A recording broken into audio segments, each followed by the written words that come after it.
Welcome back, dear friends. Are you ready to take your language skills to the next level? Get ready to embark on an exhilarating part of speech called adverbs. Adverbs are like the dazzling jewels in the crown of English language. They have the power to transform your sentences from ordinary to extraordinary. Get ready to unleash the magic of adverbs and captivate your audience like never before. First things first, what exactly are adverbs? Simply put, adverbs are words that modify verbs, adjectives, or other adverbs. Secondly, they provide additional information about how, when, where, why and to what extent an action or quality is performed. And lastly, adverbs can come in different forms, single words, phrases, and even clauses. We can better understand this with some examples. Example 1. In the sentence, Mr. Raju is recovering slowly, we can observe the adverb, slowly, modifying the verb, recovering. Here, slowly provides information about the manner in which Mr. Raju is recovering.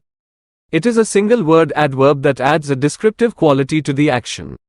Example 2. Now, let's explore a different kind of adverb, a phrase. In the sentence, he is lying on the bed, the adverbial phrase, on the bed, modifies the verb, lying. It provides information about the location or position in which he is lying. Unlike a single word adverb, this adverbial phrase consists of multiple words that function together to convey meaning. Lastly, let's examine how a clause can function as an adverb. Consider the sentence, he looked excited as if he could be discharged that day. Here, the clause, as if he could be discharged that day, acts as an adverbial clause, providing information about the reason or condition of his excitement. It adds depth to the sentence, revealing a potential circumstance that influenced his emotions.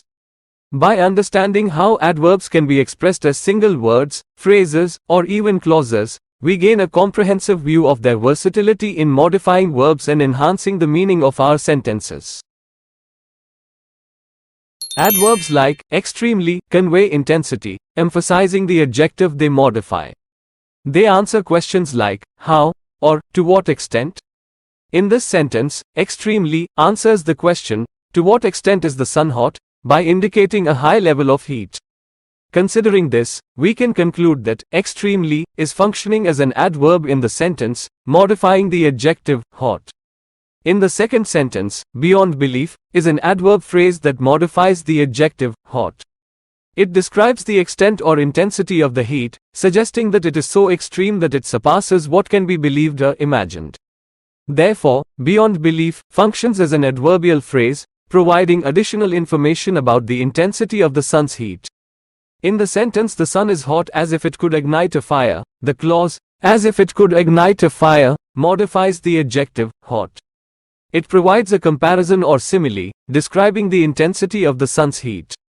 The clause suggests that the heat of the sun is so extreme that it gives the impression or feeling that it has the potential to ignite or start a fire. She ran very quickly. In this sentence, the adverb very modifies the adverb quickly, intensifying the degree or extent of the quickness. It emphasizes that she ran with a high level of speed. In the sentence, she ran quickly with an alert mind, the adverb quickly modifies the adverbial phrase with an alert mind. The adverb quickly describes the manner or speed at which the action of running took place. It specifies that she ran at a fast pace. The adverbial phrase, with an alert mind, provides additional information about the mental state while running, indicating that she maintained attentiveness and awareness during the activity. She ran quickly so that she could catch the train. The adverb quickly does not directly modify the adverbial clause, so that she could catch the train, yet it does indirectly contribute to the description of the action within the clause.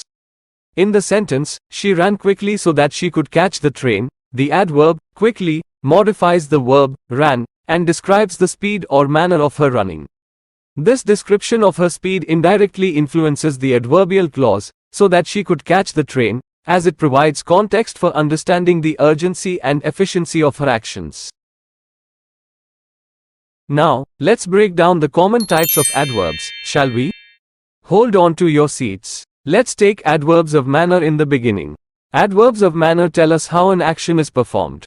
For example, they danced gracefully, or they danced with grace swiftly. See how adverbs of manner make the actions more vivid and interesting.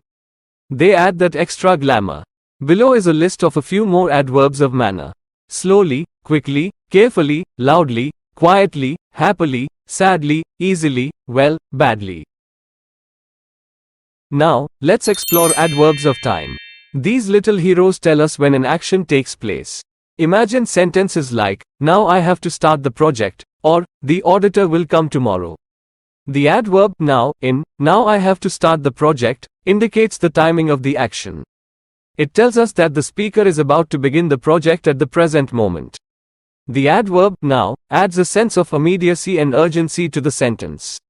The adverb tomorrow, in, the auditor will come tomorrow, indicates the timing of the action. It tells us that the auditor will come after the current day. The adverb tomorrow adds a sense of futurity and establishes a specific time frame for the action. Adverbs of time help us create a timeline in our sentences. They ensure that our stories have a proper flow. Late, today, previously, daily, yet, yesterday, occasionally, weekly, later. Still are few more examples of adverbs that indicate time. Adverbs of place provide information about where an action takes place or the location of something. Let's explore a few examples. She looked up at the stars. The adverb up in this sentence indicates the direction of the action. It tells us that the person looked in an upward direction toward the stars. The adverb up adds a spatial element to the sentence, providing a specific location for the action. The police searched everywhere. The adverb everywhere in this sentence denotes a wide range of places.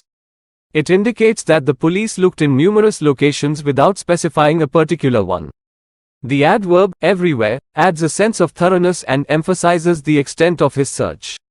Presented below is a compilation of frequently encountered adverbs of place. Below, inside, above, behind, upstairs, underneath, outside, downstairs, uphill, far, etc. Adverbs of degree provide information about the intensity, extent, or degree of an action or quality.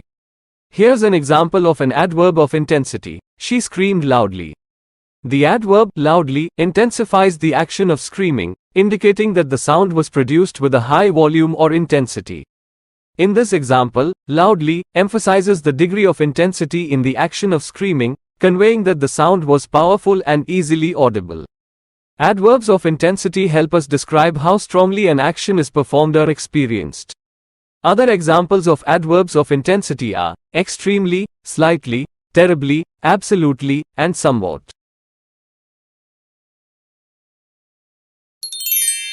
Here's an example of an adverb of extent. He studied extensively for the exam. The adverb extensively indicates the extent of the action of studying, suggesting that the person studied in great depth and for a significant amount of time. In this example, extensively emphasizes the thoroughness and duration of the studying process, conveying that the person dedicated a considerable amount of time and effort to prepare for the exam. Adverbs of extent help us describe the degree, thoroughness, or intensity with which an action is performed. Other examples of adverbs of extent are completely, greatly, fully, exhaustively, totally, etc. And now follows an explanation of adverb of degree. The flowers bloomed exquisitely in the garden. The adverb exquisitely expresses the degree of the action of the flowers blooming, indicating that it happened in a remarkably beautiful, delicate, and flawless manner. In this example, exquisitely adds a touch of elegance and beauty to the scene, describing the way the flowers bloomed in a truly remarkable and captivating way. Adverbs of degree allow us to convey the exceptional quality, refinement, or splendor of an action, even in a short sentence. A few more example sentences of adverbs of degree are, it's a bit difficult to plant this tree. This is quite an old plant. This plant was pretty expensive. Thus, adverbs of degree can be mild, medium, and strong, and can allow us to convey the intensity, extent, or level of an action or quality, adding nuance and precision to our descriptions. Adverbs of purpose express the reason or intention behind an action. They can be in the form of conjunctive adverbs, such as in the sentence, "You have to purchase the dress, otherwise, I'm not coming with you." Additionally, adverbs of purpose can be expressed as phrases, like in the sentence, "I'm not willing to come with you because of your stinginess." Lastly, adverbs of purpose can also take the form of a clause, as shown in the sentence, "I am exhausted because you are wasting money on costly dresses." Additional adverbs of purpose are due to, hence, therefore, for this reason, consequently, etc. Adverbs of frequency bring life to our sentences by showing how often things happen. They reveal patterns and rhythms in actions or events, creating a clear picture in our minds.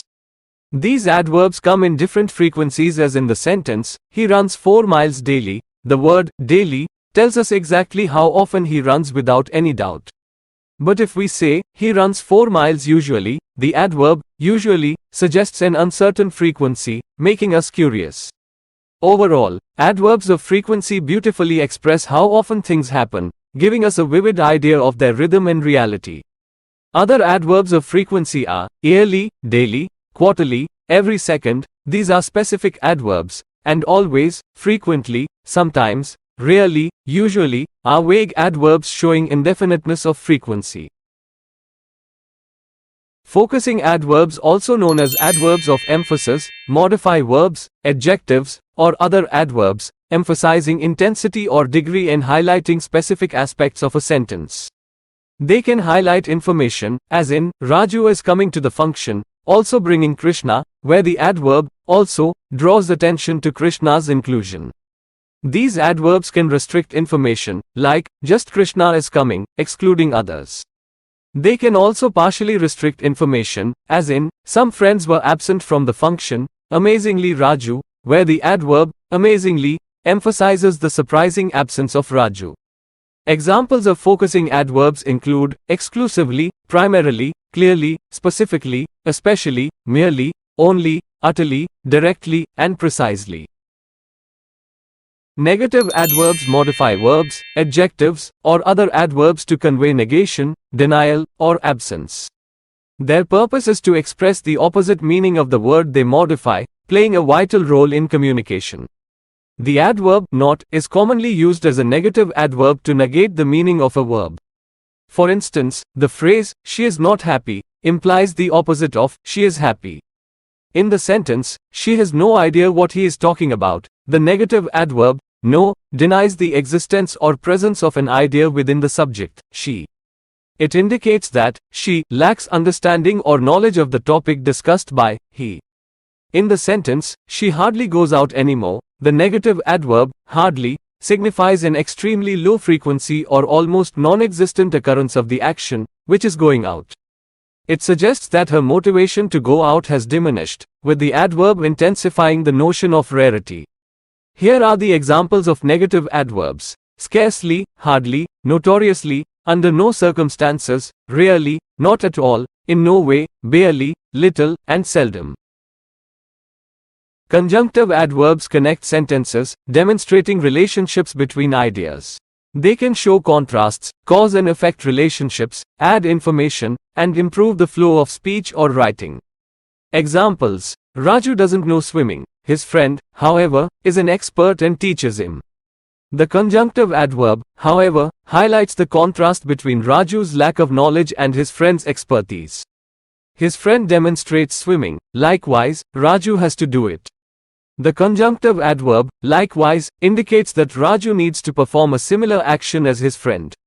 Raju was terrible at swimming, nonetheless, he learnt it perfectly. The conjunctive adverb, nonetheless, emphasizes the contrast between Raju's initial incompetence and his eventual success. It is to be noted while writing that when we join two independent clauses with a conjunctive adverb, they are traditionally separated with a semicolon. Conjunctive adverbs like, however, therefore, meanwhile, furthermore, nevertheless, moreover, consequently, and, additionally, enhance the flow of speech or writing and connect different thoughts. Evaluative adverbs come into play when we want to indicate a degree of certainty. For example, if you're absolutely sure about someone attending an exam, you can confidently say, definitely, he'll attend the exam. But evaluative adverbs go beyond certainty, they also reveal our attitudes. Picture someone studying diligently, and you want to express genuine admiration. You can warmly state, honestly, I have seen him studying hard. Additionally, evaluative adverbs let us pass judgments on actions or behaviors. Imagine someone generously offering a study room to another person. You can appreciatively say, generously, you offered him a study room. By immersing yourself in the captivating realm of evaluative adverbs, you can effortlessly unlock the vast world of spoken and written English. Here are a few additional evaluative adverbs to note. Surely, truly, clearly, remarkably, fortunately, unfortunately, admirably, sincerely, undoubtedly, and exceptionally. Relative adverbs introduce clauses that connect a main clause to a dependent clause, providing details about time, place, reason, or manner. Common ones in English are when, where, why, and how. For example, I am aware of the time when the store opens. Here, when introduces a time clause specifying the store's opening time. This is the store where we regularly buy our groceries. Here, where introduces a clause indicating the specific location for grocery shopping. This is the reason why I choose this store for groceries. Here, why introduces a clause explaining the motive for selecting the store. I showed her how she could bargain. Here, how refers to the manner or way in which bargaining has to be done. Overall, relative adverbs connect main and dependent clauses, offering information on time, place, reason, or manner which enriches sentences. Viewpoint adverbs express perspectives or points of view. They assert a viewpoint and indicate whose perspective is being expressed. For instance, in the sentence, according to me, a balanced approach to diet and exercise is key to maintaining a healthy lifestyle, the viewpoint adverb, according to me, introduces the speaker's personal perspective. In the second example, officially, workout in the branch premises is not allowed, the viewpoint adverb, officially, reflects an established rule. Additional viewpoint adverbs include formally, morally, ideally, apparently, technically, interestingly, in my view, as far as I am concerned, to my knowledge, and from my perspective. And that concludes our thrilling journey through the captivating world of adverbs. Mastering these versatile words unlocks the power to express yourself with precision and clarity. Paint vivid pictures of how, when, where, and to what extent things unfold. Embrace the power of adverbs and soar to unimaginable heights in spoken and written English. Please smash that like button, share the knowledge treasure trove, and hit subscribe. Let's ignite a blaze of English knowledge together. Thank you for being a part of this thrilling journey.